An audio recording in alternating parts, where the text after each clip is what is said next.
Now, anything that we get a little bit compulsive to or we can't break a pattern of can be viewed as a sort of addiction. We look at any kind of label as a spectrum. Because of this, these upcoming skills can be helpful to everyone in some way. If you do have a difficult addiction that you are struggling with, I highly encourage that you get a support group and a therapist that is well vetted in your issue. I personally am well vetted in treating disordered eating and would love to help you on a one-on-one basis if that is something that you are suffering with. Please reach out via email so we can set up an appointment. There are 7 basic skills for addiction-related behavior. These include dialectical abstinence, clear mind, community reinforcement, burning bridges, building new bridges, alternative rebellion, and adaptive denial. These 7 skills focus on backing down from addiction. They can be remembered by starting at D and reciting the alphabet backwards. D, C, B, A. D, dialectical abstinence. C, clear mind and community reinforcement. B, burning bridges and building new bridges. A, alternative rebellion and adaptive denial. The definition of addiction is very broad and includes any repetitive behavior that an individual is unable to stop despite the negative consequences of the behavior and the person's best efforts to stop. Individuals may have more than one addiction, but it is usually most helpful to focus on one addiction at a time. Scientists have traditionally confined their use of the term addiction to substances that foster physical dependence. That's changing, however. New knowledge suggests, as far as the brain is concerned, reward is reward, regardless of whether it comes from a chemical or an experience. And where there's a reward, as in gambling, eating, sex, or shopping, there's a risk of getting trapped in a compulsion. Once people get addicted, the pleasure of addictive behavior may actually decrease, but the urge to engage in the addictive behavior will not only increase, but will intensify. At this point, the addictive behavior may become reinforced not by pleasure, but by relief from the intense and unpleasant urges. Some people say that when they engage in addictive behaviors, they feel normal again. In these cases, behavior that may have started with positive reinforcement, meaning it gave pleasure, comes to be maintained by negative reinforcement, meaning it stops unbearable distress. The first of our skills for addiction-related behaviors is dialectical abstinence. Dialectical abstinence is a skill that synthesizes 2 approaches for dealing with addictive behaviors. Abstinence, which is swearing off addictive behaviors completely, and harm reduction, which is acknowledging that there will be slips and minimizing the damage. The focus in treating addictions here follows a relapse preventive model. The intent is to foster abstinence from addictive behavior, prevent relapse, and maximize harm reduction if there is a relapse.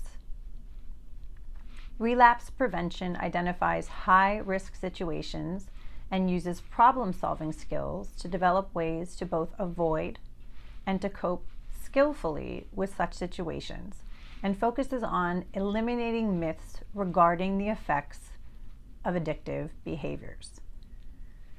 Similar to building a life worth living, as described in the emotion regulation module, Relapse prevention focuses on building a life worth living without addiction. Dialectical abstinence is a relapse prevention approach that incorporates a synthesis of focusing on absolute abstinence whenever one is abstinent for a moment, and harm reduction following every slip, even when it's very small.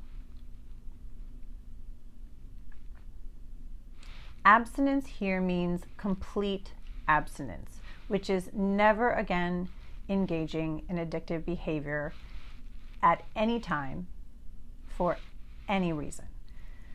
Harm reduction as a term is used here has as its goal minimizing the harm done by a slip into the addictive behavior, and acknowledges that there may be slips, tries to minimize the damage, and is sympathetic to failures of complete abstinence.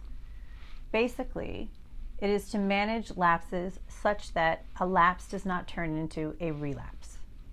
The dialectical tension here is that you have agreed that you value living up to your potential and building a life worth living, and that your addictive behavior is incompatible with this goal.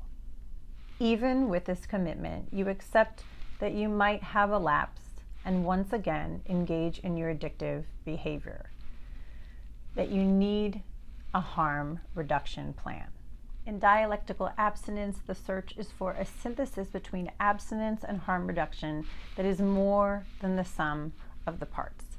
The dialectical approach recognizes that both sides exist and accepts both. It replaces the either-or relationship between abstinence and harm reduction with a both-and stance. Positive and negative poles on a battery are opposites, yet they exist side by side. The pro of abstinence is that people who commit to abstinence stay abstinent from their addictive behavior longer. The con of abstinence is that it usually takes people longer to recommit to abstinence once they've slipped. People who commit to harm reduction usually recommit faster after a slip, but also relapse quicker. When it comes to addiction, people want to stop the addictive behaviors, and they very much want to engage in their addictive behaviors. People are making commitments to abstinence. There is usually a very intense desire to stay abstinent. After a lapse back into addictive behavior, there's often an equally intense desire to continue with the addictive behavior. Dialectical abstinence is a three-step process. First, you must find a way to make a strong commitment to abstinence. Second, you need to plan for how to stay abstinent. And third, you must plan for harm reduction if the lapse occurs. Make a strong verbal commitment to abstinence in wise mind. Set a goal for yourself to stop your addictive behavior. Set a specific date to stop cold turkey. Make a verbal commitment to yourself and share it publicly with other people. Because the urge to engage in addictive behavior is so strong, your commitment must be 100%. Anything short of that would set you up for failure.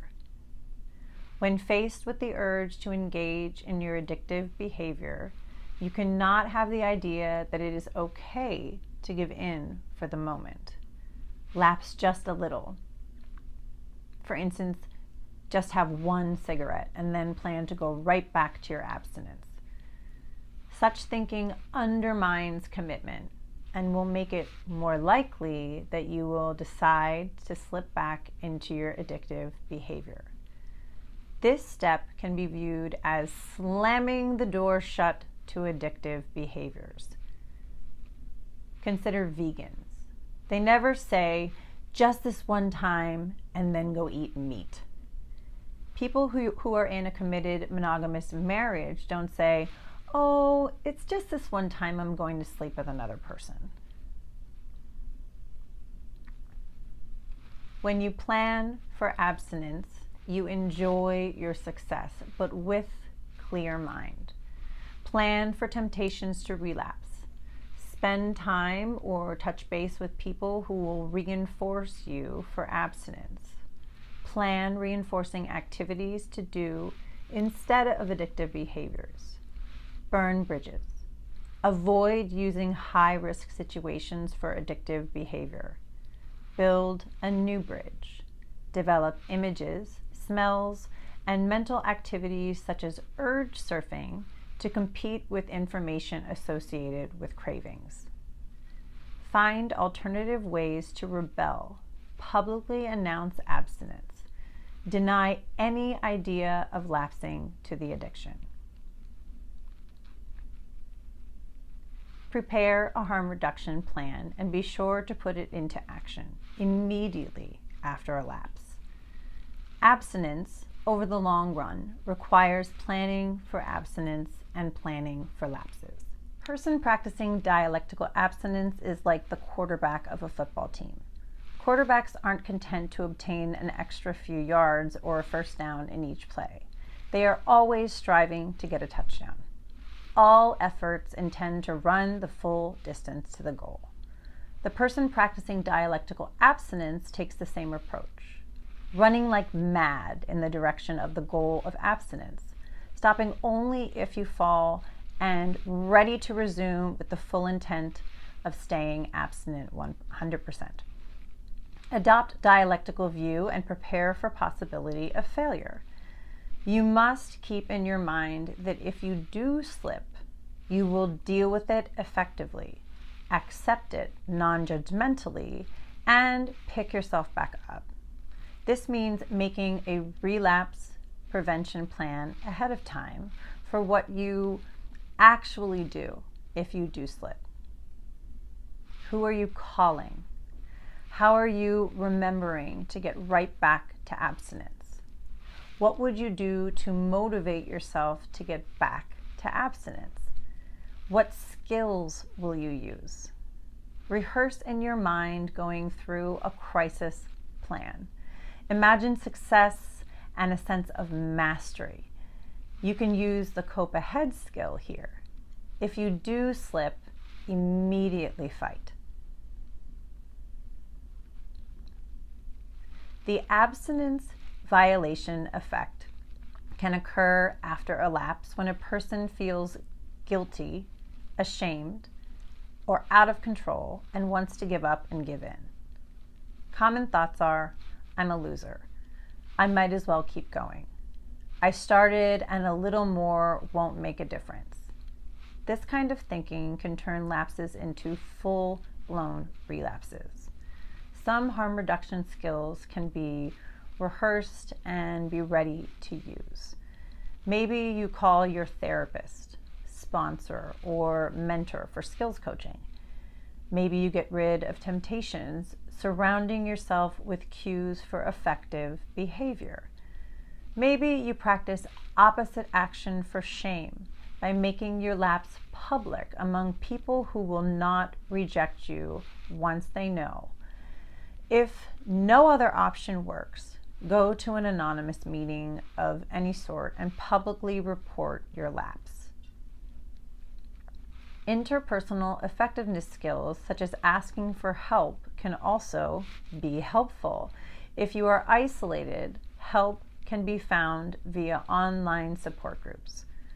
Problem solving right away will suggest ways to get back to your abstinence and repair any damage you have done.